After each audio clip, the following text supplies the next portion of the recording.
കുടുംബത്തിൽ പല പല അവസരമുണ്ടായാലും വെറുതെ ഭാര്യയോട് കോപിക്കരുത്, വെറുതെ ഭർത്താവിനോട് ശോഭിക്കരുത്. ഒരുമിച്ച് പ്രാർത്ഥിച്ച് ഉത്തരം കണ്ടെത്തണം.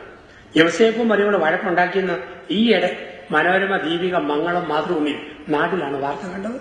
എവിടെ വെച്ചാ വഴക്കെന്ന് വെച്ചാൽ തിരുവല്ല പ്രൈവറ്റ് ബസ് സ്റ്റാൻഡിൽ വെച്ചായിരുന്നു അവരുടെ വഴക്ക്.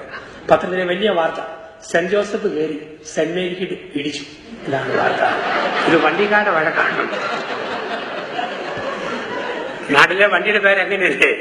ഒരിക്കൽ ചങ്ങനാശ്ശേരിയോട് പോകുമ്പം വിളിച്ചു പറയുന്നു, അൽഫോൻസായെ എല്ലാവർക്കും കാണാവുന്ന വിധം സെന്റ് തോമസ് മാറിക്കിടക്കണമെന്ന് പ്രത്യേകം അഭ്യർത്ഥിക്കുന്നു. വൈകിട്ട് 3:15 തൊടുപുഴ ബസ് സ്റ്റാൻഡിൽ ചെല്ലാമെങ്കിൽ ടീ ഗാർഡൻ, BPMS, HMS, ഒരുപാട് വണ്ടികൾ, ജീസസ്, റോഡ് ലൈൻസ്, 3:20 ആനിവേഴ്സറി കേൾക്കാം. ദയവേത് ജീസസ് സ്റ്റാൻഡ് വിട്ടു പോകണം. ഇതാണ് ആനിവേഴ്സറി. ഏറ്റവും രസമുള്ള വണ്ടി പാലായിലാണ്. വൈകിട്ട് കൃത്യം 4:00 2 ബസ്സുണ്ട്. പാലാ, വൈക്കം, ശ്രീലങ്ക. പാലായിൽ നിന്നും മറ്റൊരു ബസ് കല്ലറയ്ക്ക് പോകുന്ന ജീവൻ ട്രാവൽസ്. ആ ബസ് പോകുന്ന റൂട്ട് പാല, കുറവലങ്ങ, കുറുപ്പന്തറ വഴി കല്ലറ എന്ന സ്ഥലത്തേക്ക് പോവുക. 4:00 ആനിവേഴ്സറി കേൾക്കാം. യാത്രക്കാരുടെ ശ്രദ്ധയ്ക്ക് ജീവൻ പോവുകയാണ്. കല്ലറയിലേക്കുള്ളവർ കടന്നു വരണമെന്ന് പ്രത്യേകമായിട്ട് അഭ്യർത്ഥിക്കുന്നു.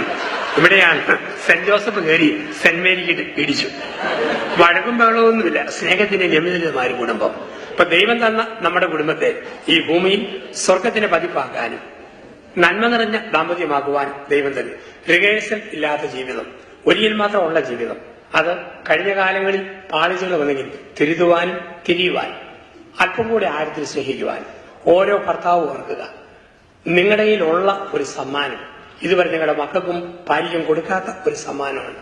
അല്പം കൂടെ സ്നേഹിക്കുന്ന, അല്പം കൂടെ കരുണ കാണിക്കുന്ന, അല്പം കൂടെ വിട്ടുവീഴ്ചയുള്ള ഒരു നല്ല ഭർത്താവായി ഭാര്യയ്ക്ക് കൊടുക്കുക. ഒരു സ്ത്രീ ഓർക്കുക, അല്പം കൂടെ കരുണയും സ്നേഹവും കൊടുക്കുക, ഒരു നല്ല ഭാര്യയായിട്ട് മാറുക. നല്ല അപ്പനും അമ്മയുമായി മക്കൾക്ക് മാറുക. അങ്ങനെ അനുഗ്രഹീതമായ കുടുംബജീവിതം നയിക്കുവാനും നീ നിന്റെ കുടുംബവും രക്ഷപ്രാപിക്കുമെന്ന തിരുവചനം കേൾക്കുവാനും നമുക്കിടയാകട്ടെ.